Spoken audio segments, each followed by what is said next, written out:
Yo, watu wangu, mambo vipi watu wangu, inakuwaje? Kama kawa kama dawa manze, hapa ni Tom P na niko na kijana mdogo hapa wa G-Town, au si? Sana. Wenyewe anakuita G-Town lakini kunajulikana kama Gede. Sisi wazee tunajua kama ni Gede, lakini vijana wanajua kama G-Town, au si? Yeah. Sasa ndo nimepatana naye huyo kijana anielezee kuhusu G-Town, manake sijui vizuri.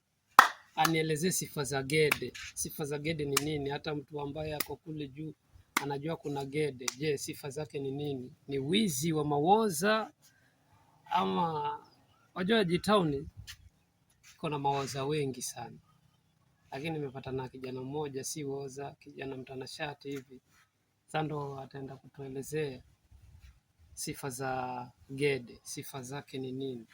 Yao sana au vipi? Au si? Sana kama dawa. Aha, tuambie kwanza kwa majina nakuita nani? Kwa majina naitwa Chidi Boy. Aha.